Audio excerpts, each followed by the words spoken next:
But আমার ধারণা সাধারণ মানুষই তাকে খুন করে ফেলবে। এটা আমি যদি জানতে পারি যে কায়দা মতো তাকে আমি পাই এবং আমি যদি জানি যে এই জায়গাতে সে আছে, আমি তাকে মানে আমি দরকার হলে তাকে মারার চেষ্টা করবো। মানে আমি তাকে হত্যা করতে রেডি আছি। আমি জীবনেও আমি 17 বছর ভিডিও করে আমি কোনোদিন বলিনি যে আমি কাউকে হত্যা করতে চাই। কোনোভাবেই যেন মেজর ডালিমের ইস্যুটা এই মুহূর্তে মিডিয়াতে থামছে না, কারণ তারেক রহমান বা বেগম খালেদা জিয়া মেজর ডালিমকে ক্ষমা করবেন না। শুধুমাত্র একটা লাইভ, তাতেই গোটা দেশ আর পুরো সামাজিক মাধ্যম তোলপাড়।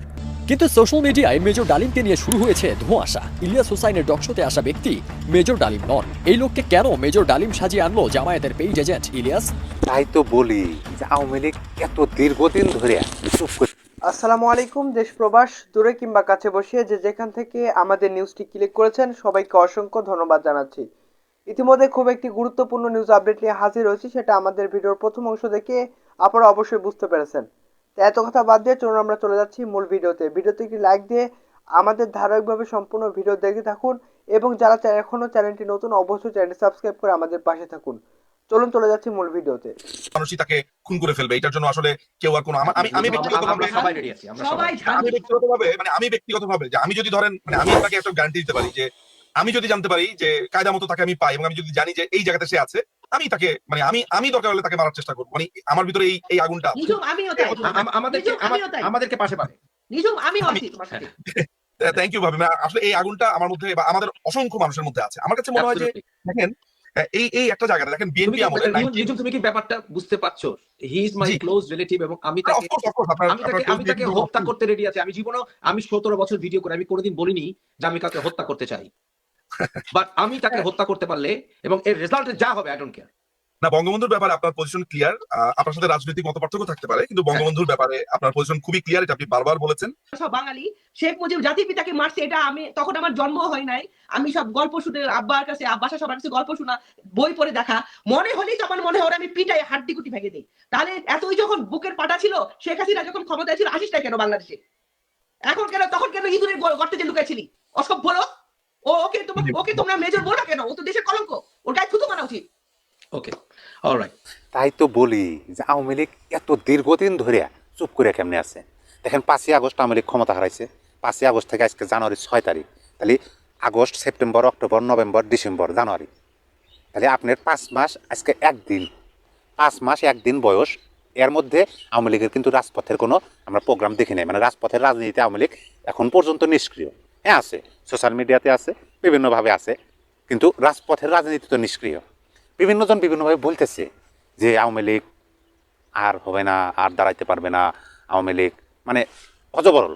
আমার ওই কথাগুলো পছন্দ না, কিন্তু আমার যেটা মনে হয় মানে আওয়ামী লীগ এবং আওয়ামী লীগের বিরোধী যারা আছে তাদের বক্তব্যগুলো শুনে আমি একটা বিষয় মানে অনুধাবন করতে পারছি। দেখলাম যে আপনাদের কাছে শেয়ার করি। দেখেন আজ পর্যন্ত আওয়ামী লীগের যতগুলো নেতাকর্মী, বিশেষ করে এই আপনার ছাত্রলীগের সভাপতি সাদ্দাম হোসেন থেকে শুরু করে আপনার হাসান মাসুদ, তারপর যে তথ্য প্রতিমন্ত্রী যে ছিল তিনি, প্রধানমন্ত্রী, সাবেক প্রধানমন্ত্রী শেখ হাসিনা, সজীব ওয়াজেদ জয়, আমির হোসেন আমু, মানে যারা আছে, যেগুলা নেতাকর্মীর বক্তব্য জনসম্মুখে আইছে 5ই আগস্টের পরে, সেই আলোচনাগুলো আপনি যদি পর্যালোচনা করেন দেখবেন যে প্রত্যেক জনেরই আলোচনার মধ্যে একটা জিনিস কমন। সেটা হলো যে তারা বলে যে তারা চক্রান্তের শিকার হয়েছে, তারা কনস্টিটিউশনাল ইলেক্টেড গভর্নমেন্ট এখনও তারাই, অর্থাৎ বাংলাদেশের সংবিধান অনুযায়ী নির্বাচিত সরকার এখন আওয়ামী লীগই। তাদেরকে জোরপূর্বক ক্ষমতা থেকে সরানো হয়েছে এবং দেশ থেকে বাধ্য করা হয়েছে আওয়ামী লীগ সভাপতিকে, সাবেক প্রধানমন্ত্রীকে। এই কথাটা কিন্তু আপনি প্রত্যেকটা নেতাকর্মীর মুখে পাবেন। যতগুলো নেতাকর্মী মানে ভাষণ বা কথা এখন পর্যন্ত জনসম্মুখে হয়েছে। আচ্ছা, তারপরে দেখেন বর্তমানে যারা ক্ষমতায় আছে, এই সমন্বয়করা বা উপদেষ্টারা, তাদের কথাগুলো সবার কথার মধ্যে কিন্তু একটা জিনিস কমন। দেখবেন যে সবাই কিন্তু বলার চেষ্টা করে যে আওয়ামী লীগ যদি আসতে পারে তাহলে কিন্তু আমাদের সবারই খবর আছে, 12টা বাজে দিব।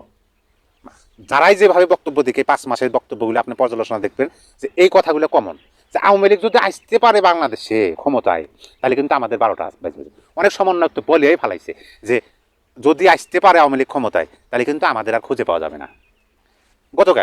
গতকাল মানে বিশিষ্ট সমন্বয়ক হাসনাত আবদুল্লাহ বলছে যে ক্ষমতা হারালে পালাতে হবে, এই সিস্টেমটা মানে উঠে দেওয়া উচিত। এ বিষয়ে আমি কথা বলছি কিছুক্ষণ আগে। এই যে তাদের পর্যালোচনা, এটা দ্বারা কি বোঝা যায়? তার মানে আওয়ামী লীগের কথাগুলো যদি পর্যালোচনা করেন তাহলে বোঝা যায় যে আওয়ামী লীগ এখনও হয়তো বা চাইতেছে যে তারা তাদের ক্ষমতায় পুনর্বহালের চেষ্টা। এবং সেইটা হয়তোবা বর্তমান সরকারের ক্ষমতাসীনরা হয়তোবা বুঝতে পারতেছে হালকা যে তারা এই চেষ্টাই করতেছে যে তারা আবার মসনদে এসে বসার চেষ্টা করতেছে, কিন্তু এটা যদি সফল হয় আমাদের খবর আছে। তাদের এই কথোপকথনের মধ্যে কিন্তু এটাই ভেসে ওঠে। অপরদিকে দেখেন 5 মাস, তাহলে আমরা বলতে পারেন যে যদি এরকমই তারা চিন্তা ভাবনা করে থাকে তাহলে রাজপথের রাজনীতিতে নাই কেন, সক্রিয় না কেন, নিষ্ক্রিয় কেন? দেখেন এটা আর একটা মানে রহস্য। এই জন্য রহস্য, ওদিকে ডোনাল্ড ট্রাম্প আপনার নির্বাচিত হলো এই সামনে 20 জানুয়ারি হবে হচ্ছে তার শপথ, অর্থাৎ 20 জানুয়ারি 2025 থেকে ডোনাল্ড ট্রাম্পের প্রাইম মিনিস্টার হিসেবে মানে প্রধানমন্ত্রী হিসেবে আমেরিকায় তিনি কাজ শুরু করবেন। এখন 20 জানুয়ারি পর্যন্ত আমার মনে হয় তারা অপেক্ষা করতেছে।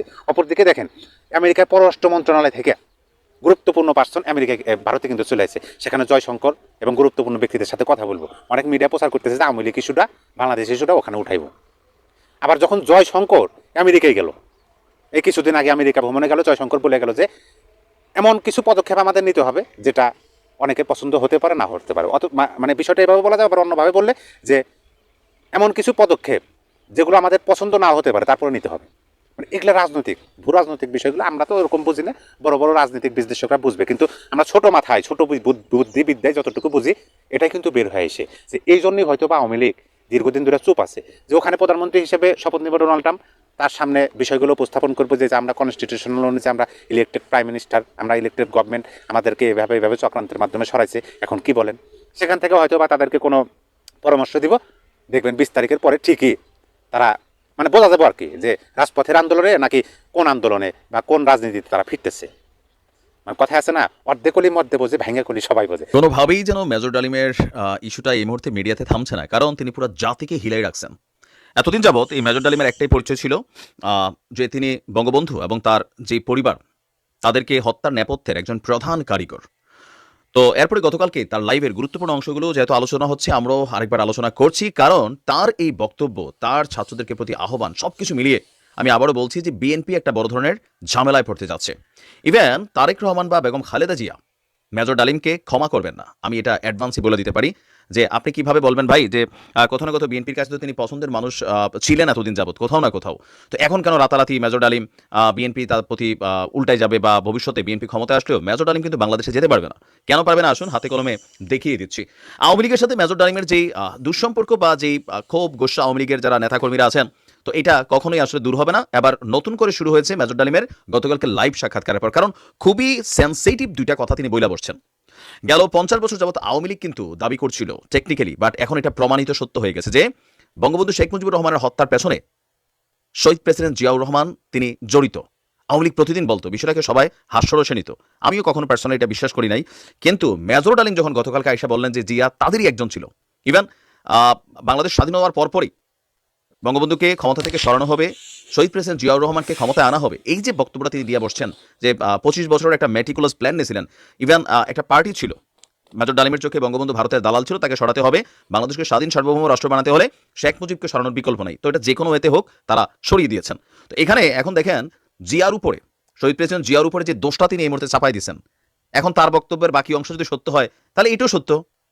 তার অনেক বক্তব্য কিন্তু ইতিমধ্যেই বিএনপি আপনার কোনো ধরনের মন্তব্য ওইভাবে করছে না। নাম্বার 2, আপনার তিনি আরেকটা দিচ্ছেন যে শহীদ প্রেসিডেন্ট জিয়াউর রহমান তার ক্ষমতাকে কুক্ষিগত করে রাখতে, শব্দটা বুঝছেন তো এটা। তো দর্শক, এই ছিল আজকের ভিডিও। আশা করছি সম্পূর্ণ ভিডিও দেখেছেন। দর্শক আসলে সম্পূর্ণ ভিডিও দেখে বুঝতে পেরেছেন আসলে কোন দিক কোন বিষয়টি ইঙ্গিত করছে। দর্শক আমাদের এই ভিডিও সম্পর্কে আপনার মূল্যবান মতামত অবশ্যই জানিয়ে দেবেন। নতুন হলে অবশ্যই সাবস্ক্রাইব করে আমাদের পাশে থাকবেন। দর্শক আমরা কিন্তু প্রতিনিয়ত সব ধরনের খবর আপলোড করে থাকি। তো দর্শক দেখা হচ্ছে নতুন কোনো ভিডিওতে, সে পর্যন্ত সবাই ভালো থাকবেন। আল্লাহ হাফেজ।